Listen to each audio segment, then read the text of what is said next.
حضور گلزار ملت کی بارگاہ میں محترمانہ التماس التجا گزارش کروں گا کہ حضور والا تشریف لائیں اور اپنے ناصحانہ بیان سے ہم سامعین کے قلوب کو روشن کریں.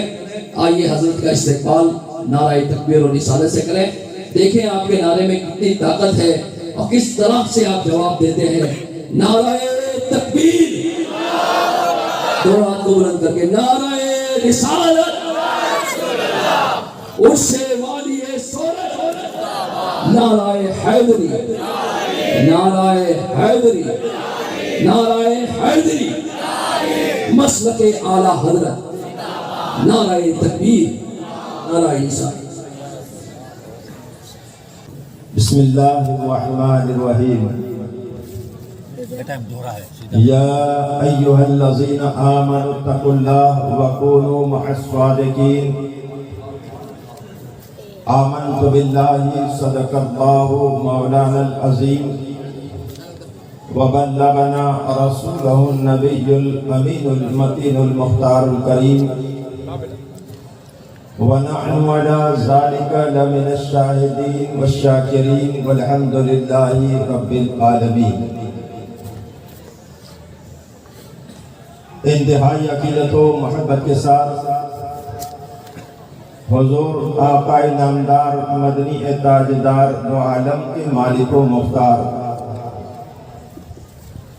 گلشن ہستی کے اولین فصل بہار علی سے بے کسا چار ساز درد مندہ فخر رسولہ جناب احمد مجتبی محمد مصطفیٰ ارواحنا فدا صلی اللہ علیہ وسلم کی بارگاہ مقدسہ میں سارا مجمع مل کر بآواز بلند درود پاک کا نذرانہ پیش کریں اور پڑھیں اللہم صلی علی سیدنا و مولانا محمد کما تحب و ترضى بأن تصلی علیہ صلاة و سلاما علیک یا رسول اللہ صلی اللہ تعالی علیہ وسلم. شربت وغیرہ کا پروگرام چل رہا ہے اور حصول برکت کے لیے چند اشعار اعلیٰ حضرت عظیم البرکت امام اہل سنت امام احمد رضا فاضل بریلوی رضی اللہ تعالیٰ عنہ کے لکھے ہوئے نعت پاک کی سماعت فرمائیں اور اگر آپ ساتھ پڑھیں گے تو انشاءاللہ بہت لطف آئے گا.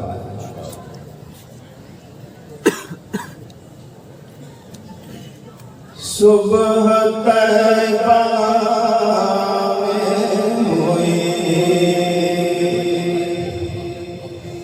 بڑھتا ہے بڑا نور کا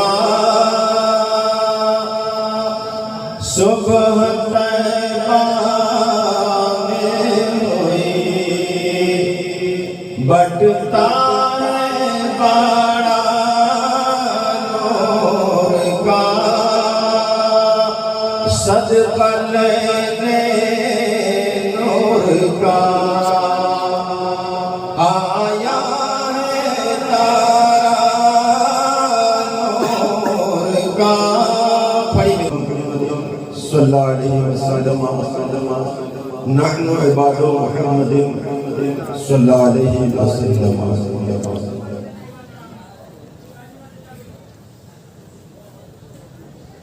حضرات محترم، آج ہمارا والی سورت آقا نقشبند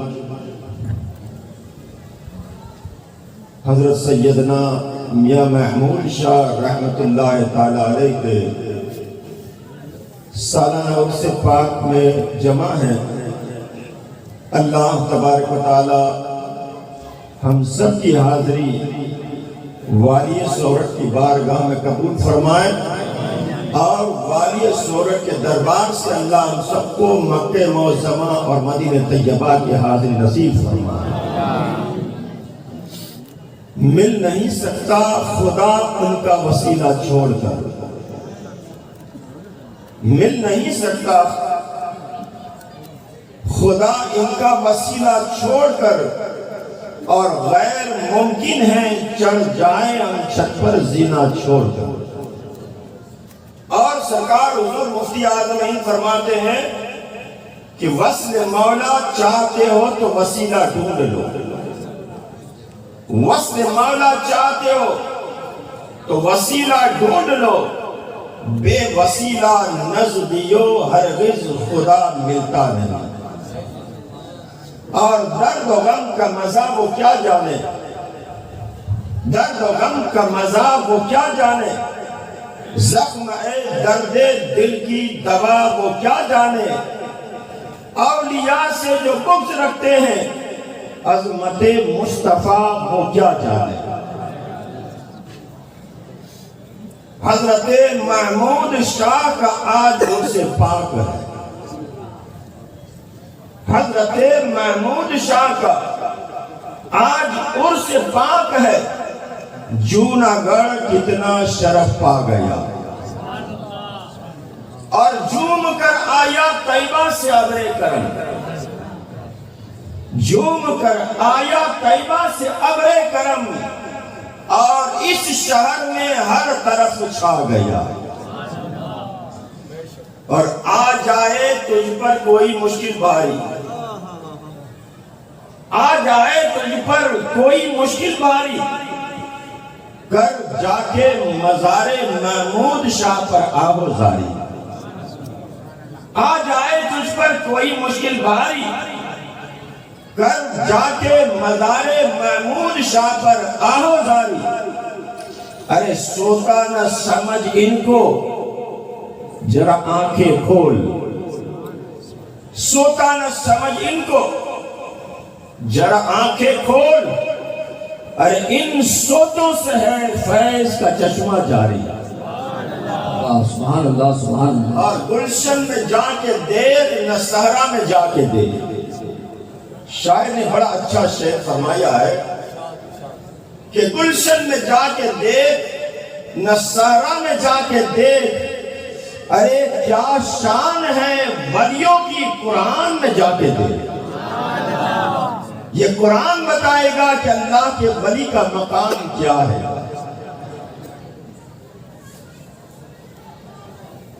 اور حضرت شیخ سعدی شیرازی علیہ رحمہ فرماتے ہیں پسر نوح با بدا با نشست خاندان نبوتس گمشد، پسر نوح با بدا با نشست خاندان نبوتس گمشد۔ حضرت شیخ سعدی علیہ رحمہ کیا فرماتے ہیں؟ اللہ کے مقدس پیغمبر حضرت نوح علیہ السلام، آپ نسبت بتاتے ہیں حضرت شیخ سعدی علیہ رحمہ کہ نسبت کیا چیز ہوا کرتی ہے۔ آپ فرماتے ہیں کہ اللہ کے پیغمبر حضرت نوح علیہ السلام جو اللہ کے جلیل القدر پیغمبر تھے کہ جن کو اللہ تبارک و تعالیٰ نے تقریباً 950 سال کی زندگی عطا فرمائی، اور 950 سال آپ دین حق کا پیغام اپنی امت کو پہنچاتے رہے، لیکن 950 سال کے عرصے میں آپ کی دین خدمت اور دین حق کا پیغام پہنچاتے پہنچاتے تقریباً 70 افراد ایمان لائے۔ آخر اللہ کی بارگاہ میں حضرت نوح علیہ السلام عرض کرتے مولا 950 سال کا عرصہ ہو گیا، میں تیرا پیغام اس قوم تک پہنچا رہا ہوں، لیکن یہ سرکش قوم میری بات کو تسلیم نہیں کرتی ہے۔ حکم خداوندی ہوتا ہے کہ نوح اب تیری قوم میں سے کوئی ایمان لانے والا نہیں ہے گا۔ جب اللہ نے فرمایا کہ اب تیری قوم میں سے کوئی ایمان لانے والا نہیں ہے تو حضرت نوح علیہ السلام مایوس ہو جاتے ہیں اور رب کی بارگاہ میں عرض کرتے مولا اب اگر ان میں سے کوئی ایمان لانے والا نہیں ہے تو ان پر تو اپنا عذاب نازل فرما، اس لیے کر کے کہ یہ سرکش قوم مجھے بہت تکلیف پہنچاتی ہے۔ حضرت نوح علیہ السلام جب دین حق کا پیغام پہنچاتے تھے، آپ کی قوم کے لوگ کہتے تھے کہ نوح کا دماغی توازن خراب ہو چکا ہے، نوح معاذ اللہ پاگل ہو چکا ہے، اور مرتے مرتے اپنی اولاد کو وصیت کرتے تھے کہ نوح کی بات کے اوپر یقین نہ کیا جائے، نوح کی بات کو تسلیم نہ کیا جائے۔ یہاں تک کہ حضرت نوح علیہ السلام کے اوپر قوم ظلم کرتی تھی کہ جب نوح علیہ السلام قوم کو ہدایت کا پیغام دیتے تھے تو آپ کی قوم آپ کو اتنی مارتی اور پیٹتی تھی کہ آپ بے ہوش ہو جایا کرتے تھے۔ آپ کی قوم سمجھ جاتی تھی کہ نوح علیہ السلام کی روح پرواز ہو گئی، پھر حضرت نوح علیہ السلام اٹھ کر اپنے گھر چلے جاتے تھے۔ پھر دوسرا دن ہوتا تھا، آپ دین حق کے پیغام کو دیتے تھے اور پھر کشتی میں آ جاتے تھے، یہاں تک کہ حضرت نوح علیہ السلام دین حق کا پیغام دیتے رہے۔ آخر جب آپ مایوس ہو جاتے تو رب نے فرمایا نوح اب کوئی ایمان لانے والا نہیں ہے، تو آپ نے فرمایا کہ مولا ان پر عذاب نازل فرما دے تاکہ یہ ساری قوم ہلاک ہو جائے۔ اللہ تبارک و تعالیٰ نے فرمایا کہ نوح جتنے با ایمان لوگ ہیں جو تجھ پر ایمان لائے ہیں ان کے لیے کر کے کشتی کو تیار کر۔ حضرت نوح علیہ السلام نے زمین کے اندر لکڑی کو بو دیا۔ آج کا زمانہ نہیں تھا کہ مارکیٹ سے جا کر جب لکڑی کو لاتے اور فوراً کشتی بنا لیتے۔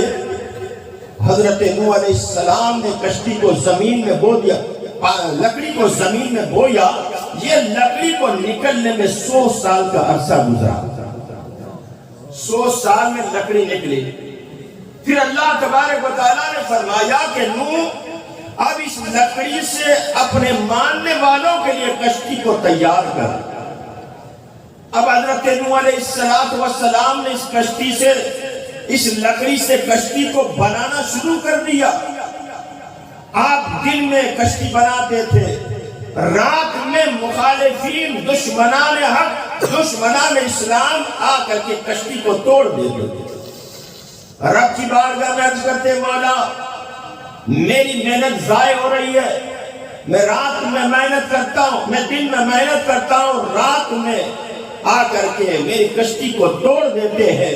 حکم ہوتا ہے گا حفاظت کے لیے کر کے کتے کو مقرر کر دیا جائے، رات کے وقت کے اوپر کشتی کی حفاظت کرے، کتوں کو مقرر کیا جائے۔ آج بھی اگر ایسا بستی ہو، ایسا شہر ہو جہاں پر رہزنوں کا اور ڈاکوؤں کا خطرہ ہو، آج بھی ہم کو اجازت ہے کہ ایسے مقام پر کتوں کو رکھا جائے، ورنہ گھر کے اندر کتے اور تشویر رکھنا شریعت میں اجازت نہیں ہے۔ حکم خداوندی ہوتا ہے اب کتوں کو رکھو کہ رات کے وقت کے اوپر وہ کشتی کی حفاظت فرمائیں گے۔ حضرت نوح علیہ السلام نے کتوں کو وہاں پر مقرر فرما دیا، پھر کشتی تیار ہوتی ہے۔ 100 سال کا عرصہ گزر جاتا ہے گا، جب 100 سال کا عرصہ گزر جاتا ہے گا، حضرت نوح علیہ السلام رب کی بارگاہ میں عرض کرتے مولا اب کشتی تیار ہو گئی ہے۔ کہا اے نوح اب عذاب کے طور پر آسمان سے بارش برسے گا، زمین سے پانی نکلے گا اور زمین کے سارے لوگ ہلاک ہو جائیں گے۔ حضرت نوح علیہ السلام رب کی بارگاہ میں عرض کرتے مولا مجھے پتا کیسے چلے گا کہ اب یہ عذاب کا بارش کب نازل ہوگا؟ کہا کہ تنور میں دیکھتے رہنا، جب تنور سے پانی ابلنے لگے تو سمجھ جانا اب آسمان سے طوفان عذاب کی شکل میں بارش نازل ہوگا، زمین کے مسانے کھول دیے جائیں گے، زمین سے پانی نکلنا شروع ہو جائے گا۔ حضرت نوح علیہ السلام بار بار تنور کی طرف دیکھتے ہیں گے، اور آپ نے جو کشتی بنایا تھا وہ 3 منزلہ کشتی بنایا تھا۔ پہلی منزل میں حضرت نوح علیہ السلام نے تمام چرندے اور پرندوں کو بٹھا دیا، دوسری کشتی میں دوسرے منزل میں تمام چوپائی جو ہے 4 پیر سے چلنے والے انہیں بٹھا دیا، اور تیسری کشتی ایمان لوگوں کے لیے کر کے حضرت نوح علیہ السلام نے تیار کیا تھا۔ حکم تھا جب تنور سے پانی ابلنے لگے سارے لوگوں کو کشتی میں سوار کر لیا جائے۔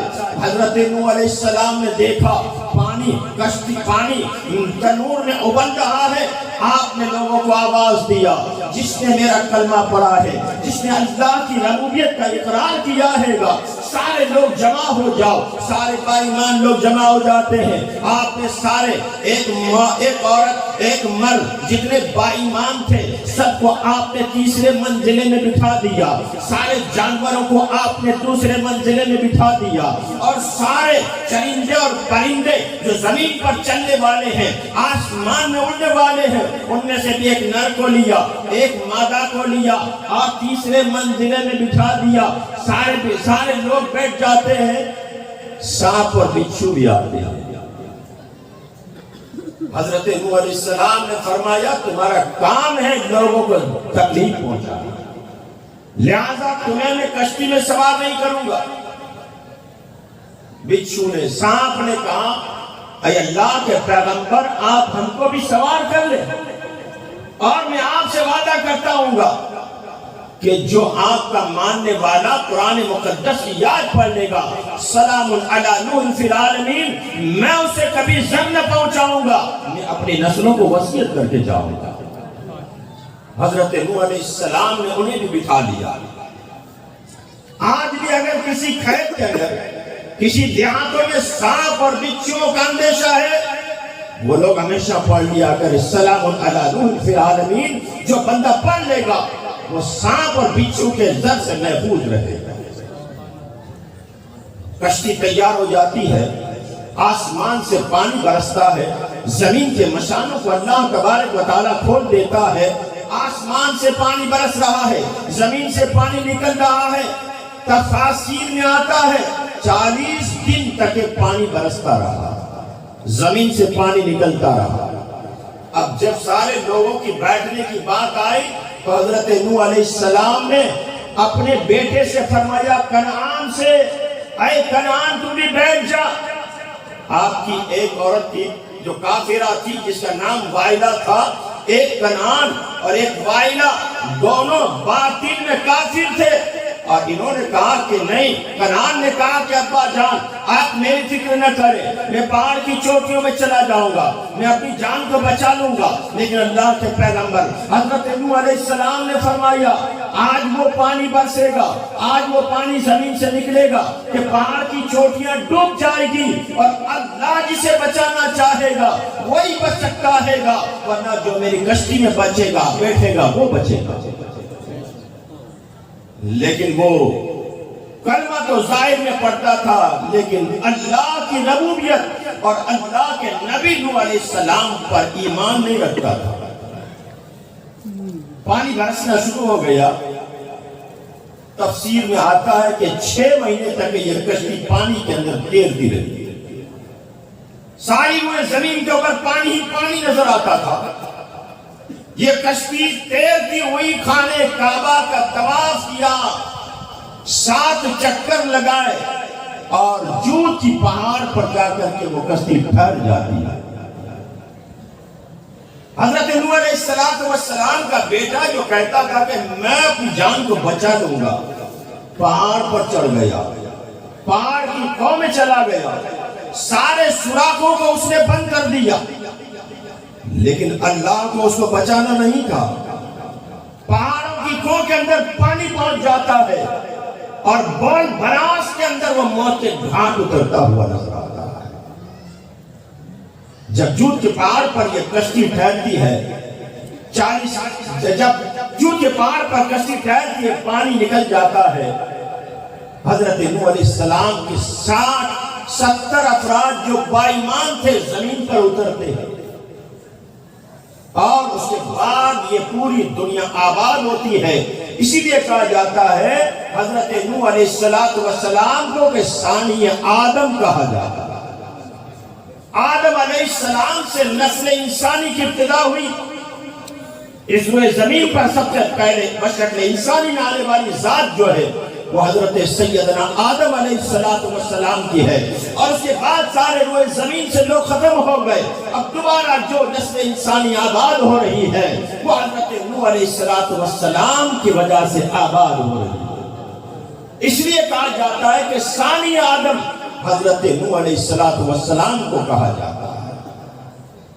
حضرت نوح علیہ السلام کا بیٹا ہے، لیکن آج پانی کے اندر غرق ہوتا ہوا نظر آتا ہے۔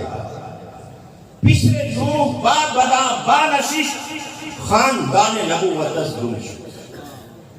نبی کا بیٹا ہے، لیکن گمراہ اور کافر لوگوں کی صحبت اس پر غالب آ گئی تو آج موت کے گھاٹ اترتا ہوا نظر آتا ہے۔ اور قرآن کے اندر اصحاب کہف کا ذکر ملتا ہے۔ کون ہے؟ کتا ہے، انسان نہیں ہے۔ کس لیے کر کے قرآن کا موضوع ہوا؟ قرآن میں اس کا ذکر کیوں مل رہا ہے؟ اولیاء کاملین کی محبت، اولیاء کاملین سے وابستگی، اولیاء کاملین کے در کا سگ بننا۔ اصحاب کہف کی جماعت بادشاہ دقیانوس کے ظلم سے اپنے ایمان کی حفاظت کے لیے شہر کو تبدیل کر رہے ہیں۔ رات کا سناٹا ہے۔ اصحاب کہف نے سوچا بادشاہ دقیانوس بڑا ظالم ہے، وہ اپنے آپ کو سجدہ کرواتا ہے اور ہم با ایمان ہیں، ہم رب کے علاوہ کسی کو سجدہ نہ کریں گے، لہذا رات کے وقت کے اوپر اپنے شہر کو تبدیل کرتے ہیں، بستی سے نکلتے ہیں۔ آپ کی خانقاہ میں بیٹھنے والا کتا بھی آپ کے ساتھ ہو جاتا ہے۔ اصحاب کہف کی جماعت نے کہا کہ اے کتا، تو ہمارے ساتھ کیوں چلے گا؟ اگر تو ہمارے ساتھ چلے گا تو بھوکے گا، چلائے گا، ہم پکڑے جائیں گے۔ اللہ تبارک و تعالیٰ نے کتے کو زبان گویائی عطا فرمائی۔ وہ کتا اصحاب کہف کی بارگاہ میں عرض کرتا ہے گا، اے اللہ کے نیک اور برگزیدہ بندے، میں وہ نہیں ہوں گا کہ جو آپ کی شان کے اندر بے ادبی کروں، بلکہ میں آپ کا وفادار کتا ہوں۔ یہاں بھی آپ کی چوکھٹ پر بیٹھتا تھا، آپ جہاں جائیں گے آپ کی چوکھٹ پر میں پہرا دیتا رہوں۔ اصحاب کہف کی جماعت، اولیاء کاملین کی جماعت نے اجازت عطا فرمائی۔ اصحاب کہف کی جماعت جہاں پر آرام فرما رہی ہے وہیں پر یہ کتا پھیرا دے رہا تھا۔ اللہ تبارک و تعالیٰ نے قرآن کے اندر اس کا ذکر فرما دیا، اور کل بروز قیامت اللہ تبارک و تعالیٰ کنعان کے بدلے میں اس اصحاب کہف کے کتے کو دولہا بنا کر کے جنت میں داخل فرماتے ہیں۔ دیکھو یہ نبی زادہ ہے، نبی کا شہزادہ ہے، نبی کا بیٹا ہے، لیکن جا رہا ہے جہنم میں۔ اور یہ کتا ہے، لیکن اولیاء کاملین کی محبت اس کے دل کے اندر وابستہ ہے۔ جب اس کے دل میں اولیاء کی محبت ہے تو اللہ تبارک و تعالیٰ اس کو جنتی دولہا بنا کے جنت میں داخل فرما رہا ہے۔ یہ صحبت ہے، یہ صحبت کا اثر ہے۔ حضرت مولانا رومی رحمت اللہ تعالیٰ علیہ فرماتے صحبت سوالے تورا سوالے کنت، صحبت سوالے تورا سوالے کنت، صحبت توالے تورا توالے کنت۔ اچھوں کی صحبت انسان کو اچھا بناتی ہے اور بروں کی صحبت انسان کو برا بناتی ہے۔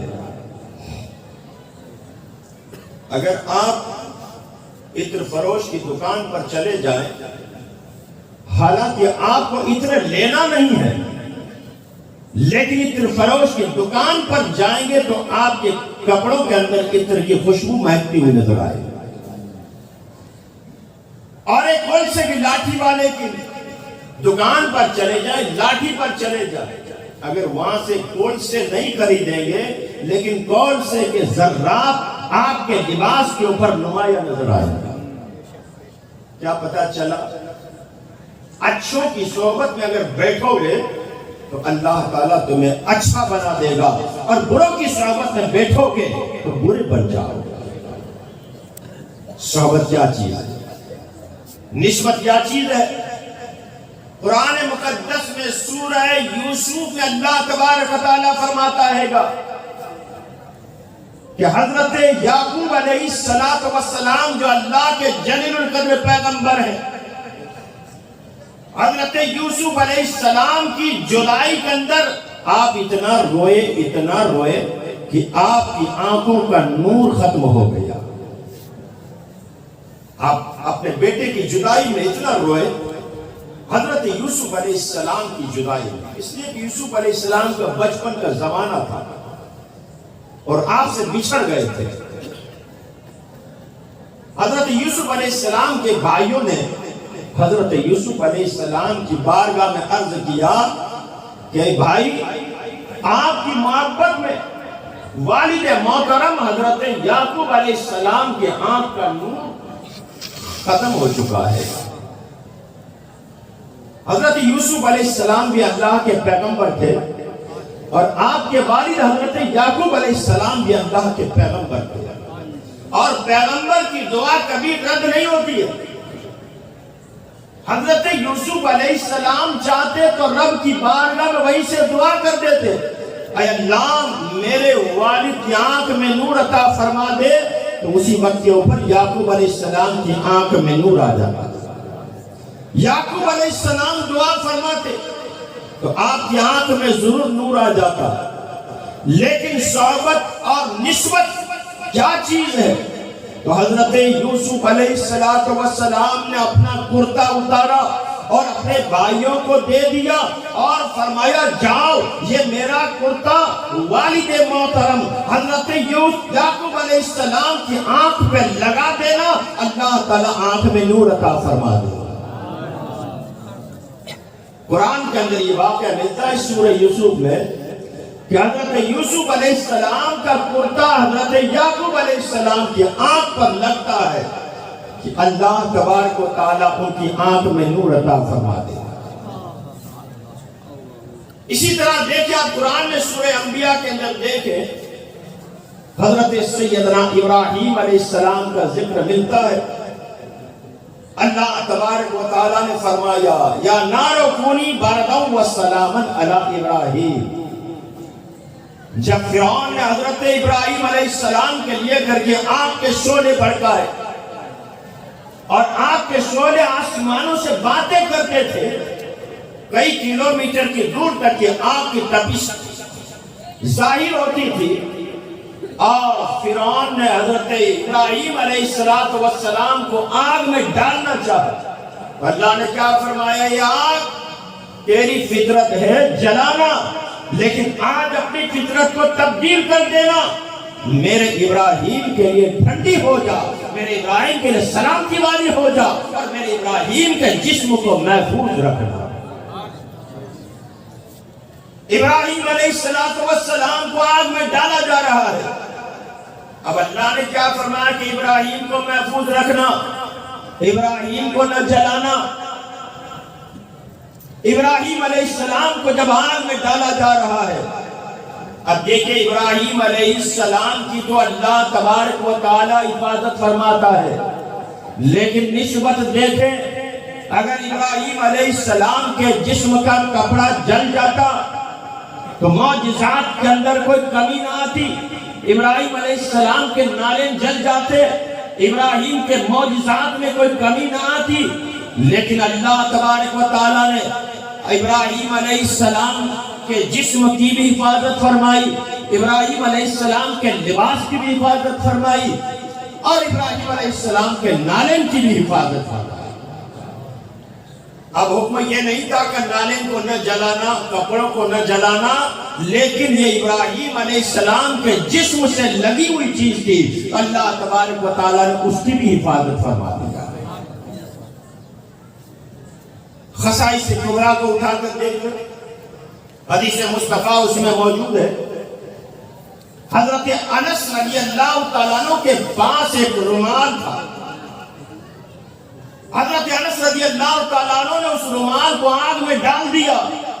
ہاتھ کا کام ہے کپڑے کو جلا دے، ہاتھ کا کام ہے رومال کو جلا دے، ہاتھ کا کام ہے کاغذ کو جلا دے، ہاتھ کا کام ہے لکڑی کو جلا دے، ہاتھ کا کام ہے انسان کو جلا دے، اس کا کام ہی جلانے کا ہے۔ لیکن حضرت انس رضی اللہ تعالیٰ عنہ اپنا رومال نکال کر کے آگ میں ڈالتے ہیں، آگ نے اپنی فطرت کو بدل دیا۔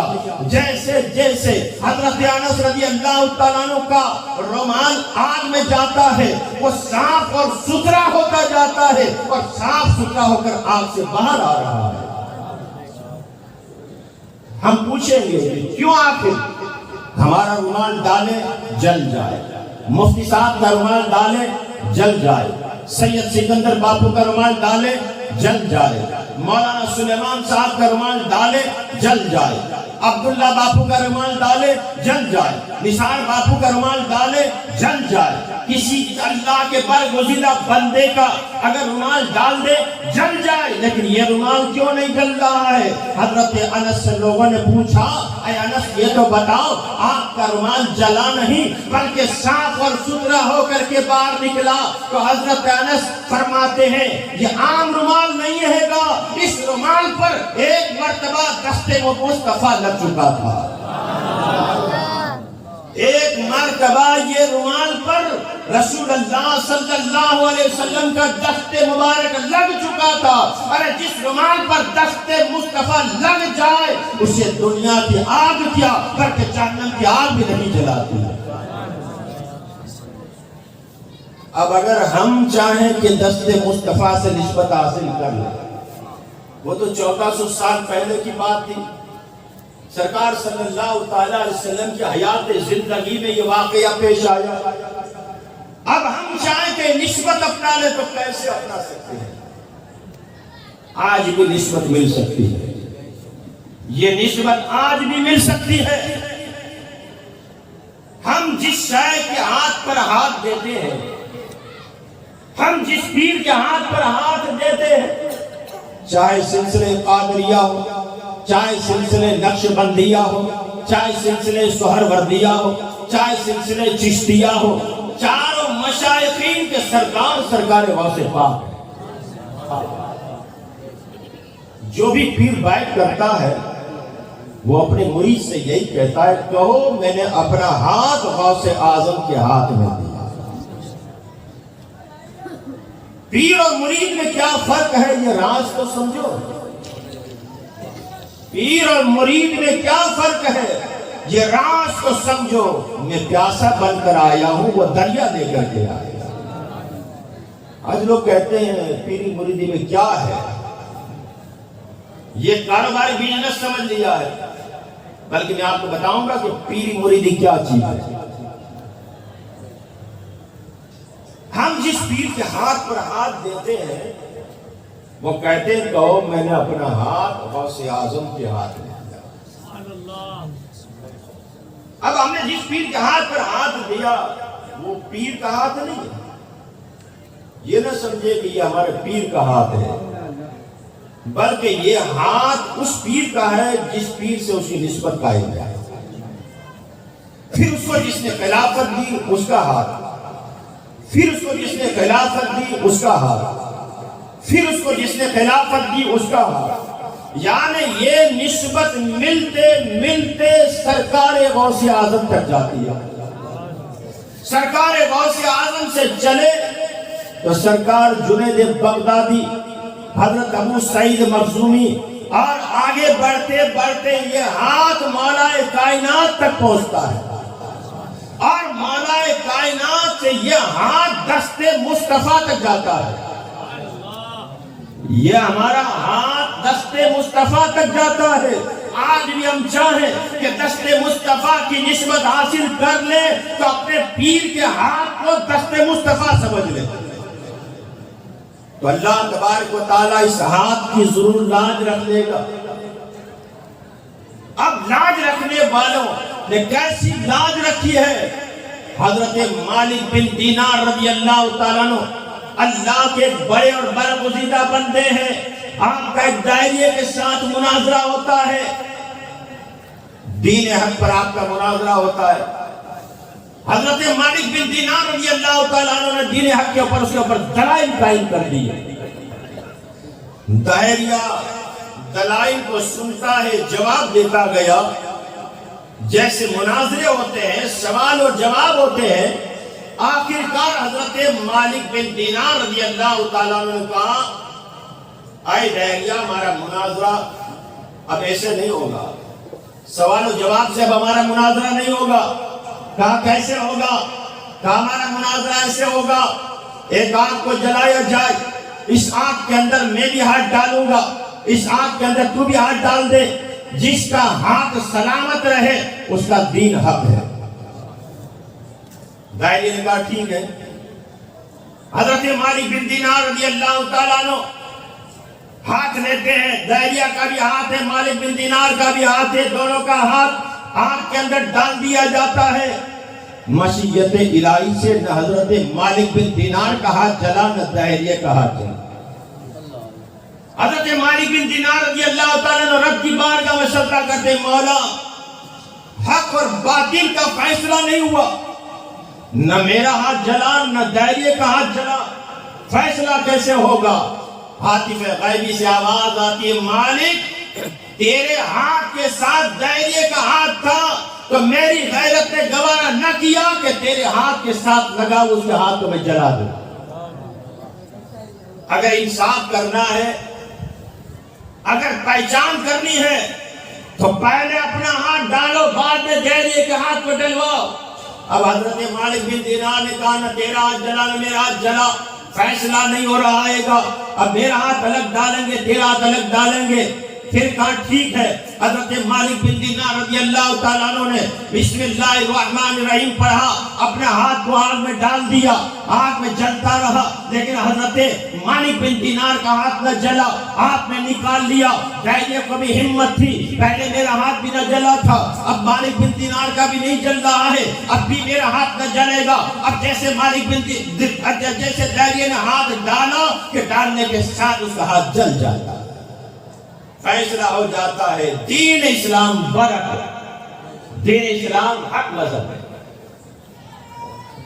یہ مناظرہ ہو گیا، پتہ چل گیا کہ حق کیا ہے باطل کیا ہے.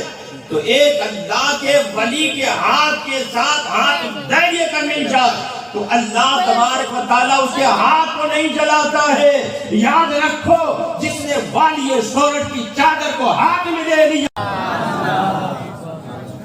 اور اسلام کے مقدس شہزادو، اے سلسلہ نقشبندیہ سے وابستہ مریدو، اے سلسلہ قادریہ سے وابستہ مریدو، اے سلسلہ چشتیہ سے وابستہ مریدو، اے سلسلہ سہروردیہ سے وابستہ مریدو، اپنے ہاتھ کی لاج رکھو. یہ ہاتھ ہم نے کس پیر کے ہاتھ میں دیا ہے گا؟ یہ ہاتھ غوث اعظم کا ہے، یہ ہاتھ مولا کائنات کا ہے، یہ ہاتھ دست مصطفیٰ ہے. میری مریدی کیا چیز ہے؟ حضرت سیدنا امام فخر الدین رازی رحمت اللہ تعالی علیہ بڑے فلسفے کے منطق کے امام مانے جاتے ہیں، اور آپ کے پاس اتنا علم تھا کہ اللہ کی وحدانیت پر بڑے بڑے مناظرے کیے. اور ایک سوال کے تقریباً 120 یا 360 جواب دیا کرتے. اتنی آپ کے پاس مہارت حاصل تھی، آپ نے اپنے دور کے اندر بڑے بڑے مناظرے کیے، لیکن کسی شیخ کے ہاتھ پر آپ نے ہاتھ نہیں دیا تھا. آپ کو ایک مرتبہ ہوا کہ میں نے سارے علوم ظاہری کو تو میں نے حاصل کر لیا، لیکن یہ علوم مصطفیٰ اور علم حدیث تقویٰ کی جو حفاظت کرنے والا ہے ابھی وہ میرے پاس نہیں ہے.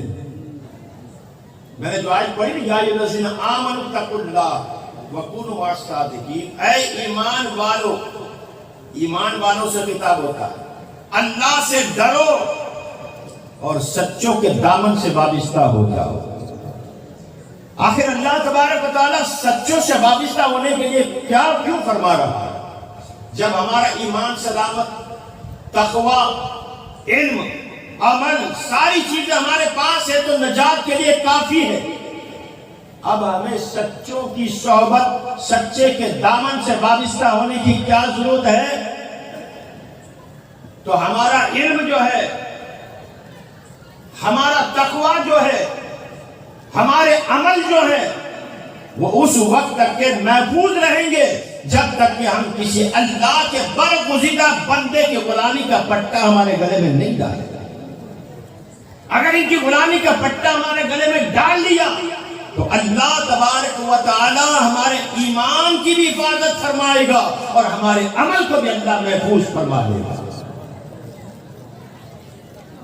حضرت سیدنا نجم الدین کبریٰ رحمۃ اللہ تعالی علیہ کہ انوار اور ولایت اس زمانے میں چمک رہے تھے۔ حضرت امام فخر الدین رازی رحمۃ اللہ تعالی علیہ نے سوچا کہ میں نے علم ظاہری تو حاصل کر لیا، لیکن کسی کی غلامی کا پٹا میں نے اپنے گلے میں نہیں ڈالا۔ اور یہاں پر حضرت سیدنا نجم الدین کبریٰ رحمۃ اللہ تعالی علیہ کے ولایت کے انوار چمک رہے ہیں۔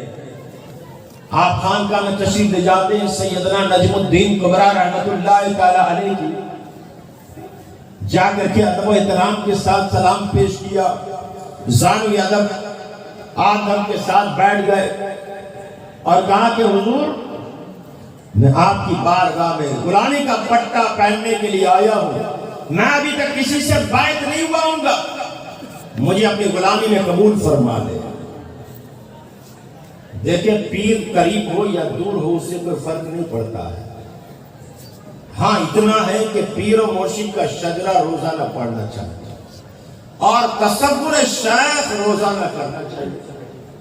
اگر یہ کنیکشن ہمارا برقرار ہے تو پیر دنیا کے کسی کونے میں بھی ہوگا، اس کے مرید کو وہ فیض پہنچاتا رہے گا۔ سیدنا امام فخر الدین رازی رحمۃ اللہ تعالی علیہ حضرت سیدنا نجم الدین کبریٰ کی بارگاہ میں غلامی کا پٹا پہننے کے لیے باادب بیٹھے ہوئے ہیں۔ حضرت سیدنا نجم الدین کبریٰ رحمۃ اللہ تعالی علیہ نے آپ کو داخل سلسلہ کیا، شجرہ عطا فرمایا، ہدایت عطا فرمائی، اور وہاں سے سیدنا امام فخر الدین رازی رحمۃ اللہ علیہ پھر تشریف لے جاتے ہیں۔ یہ آپ کی پہلی اور آخری ملاقات، پیر سے پہلی اور آخری ملاقات، لیکن کنیکٹڈ برقرار تھا، نیٹ ورک قائم تھا، روزانہ شجرہ مبارکہ پڑھتے تھے اور تصور شیخ بھی کرتے تھے، عالم باعمل تو تھے ہی۔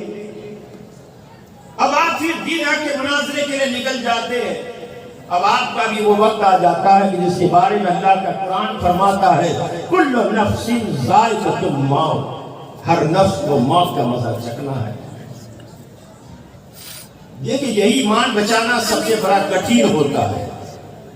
ہم پوری زندگی تو یہ دعا کرتے ہیں یا الہی جسم میں جب تک کہ ہماری جان رہے تجھ پہ صدقے تیرے محبوب پہ قربان رہے، کچھ رہے یا نہ رہے، پر یہ دعا ہے مولا نزا کے وقت سلامت ہمارا ایمان،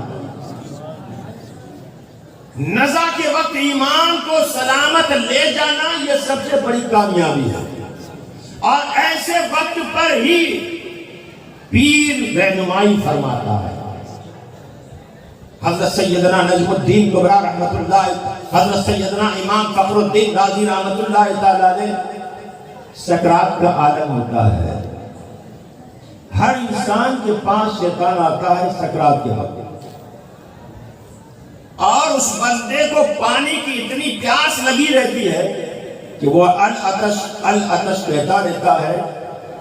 روایت میں آتا ہے کہ 7 سمندر کا اگر پانی پلا دیا جائے پھر بھی وہ کہے گا العطش العطش العطش۔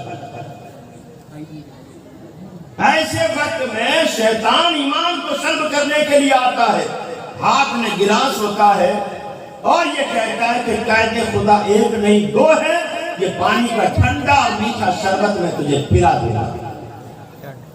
لیکن جس کے ہاتھ میں اپنے پیر کا دامن کرم ہوتا ہے، پیر اس کی رہنمائی فرماتا ہے۔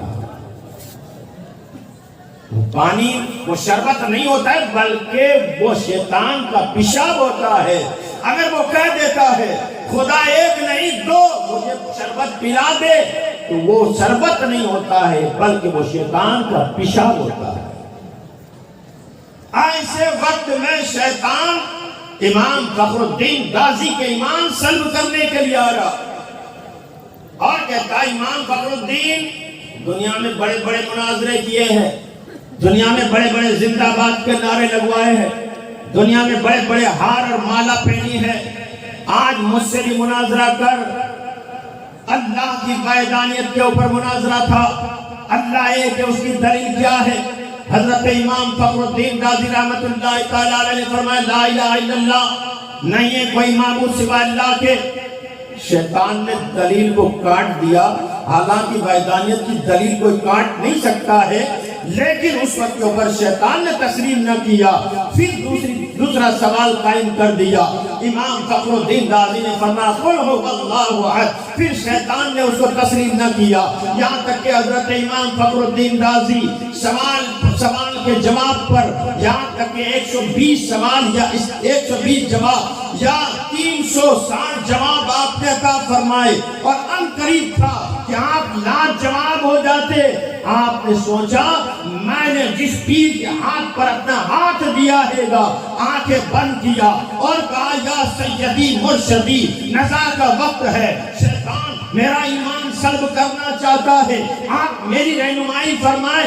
لیکن نہ موبائل ہے، نہ ٹیلی فون ہے، نہ موبائل لینس ہے، یہ روحانی کنیکشن ہے، یہاں سے مرید پکار رہا ہے، وہاں پیر سن رہا ہے۔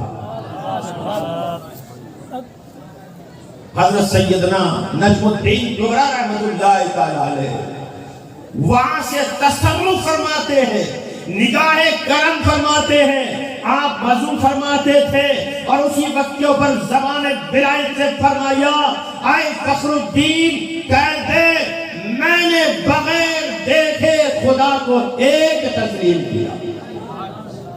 آپ نے جو پانی وضو کر رہے تھے پانی کو چھڑک دیا، ہزاروں کلومیٹر کے فاصلے پر جنگلوں کو پھاڑتا ہوا، سمندروں کو چیرتا ہوا، وہ پانی حضرت امام فخر الدین رازی کے چہرے پر جاتا ہے اور کان میں اپنے مرشد کامل کی آواز جاتی ہے، یہ آواز پہنچتی ہے، چہرے پر پانی پڑتا ہے۔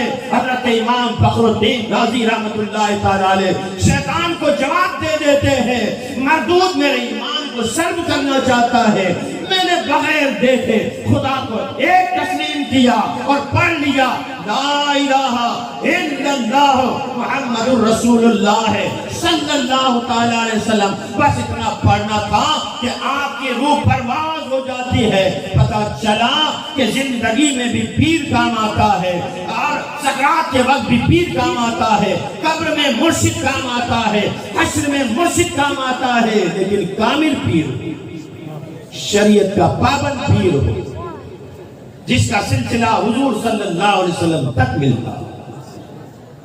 اگر ایسے مرشد کامل کے ہاتھ میں ہاتھ دیا تو یہ پیر ہمیں ہر جگہ کام آتا ہوا نظر آئے گا۔ پیر اور مرید میں کیا فرق ہے یہ راز کو سمجھو۔ میں پیاسا بن کر آیا ہوں، وہ دریا لے کر کے آئے ہیں، گلشن میں جا کے دیکھ، نصارہ میں جا کے دیکھ، کیا شان ہے ولیوں کی، قرآن میں جا کر کے دیکھ۔ مل نہیں سکتا خدا ان کا وسیلہ چھوڑ کر، مل نہیں سکتا خدا ان کا وسیلہ چھوڑ کر، غیر ممکن ہے چڑھ جائیں چھت پر زینہ چھوڑ کر، اور وصل مولا چاہتے ہو تو وسیلہ ڈھونڈ لو، بے وسیلہ نزدیو ہرگز خدا ملتا نہیں۔ اللہ تبارک و تعالی مجھے آپ کو سب کو والی سورت حضرت میاں محمود شاہ رحمت اللہ تعالیٰ علیہ کے فیضان سے مالا مال فرمائے، ان سے نسبت غلامی کو مضبوط فرمائے اور ان کے نقش قدم پر ہمیں چلنے کی توفیق عطا فرمائے۔ یہ وہ مبارک آستانہ ہے کہ جہاں پر بڑے بڑے اکابر اولیاء کاملین نے حاضری دیا۔ سرکار حضور مفتی اعظم ہند رحمت اللہ تعالیٰ نے جتنی بار جوناگڑھ تشریف لائے سب سے پہلے آپ والی صورت کے آستانے میں حاضری دے دیتے ہیں۔ اور الحمدللہ آپ کا جو عرس پاک منایا جاتا ہے ہر سال، وہ قدیم عرس شروع سے وہ شریعت مصطفیٰ کے دائرے میں منایا جاتا ہے۔ یہاں کسی طرح کے خرافات نہیں ہیں، ڈھول بازے نہیں ہیں، قوالیاں نہیں ہیں، بلکہ یہاں ایک نعت مصطفیٰ ہے اور تقریر ہوتی ہے۔ ہم دعا کرتے ہیں کہ اللہ تبارک و تعالی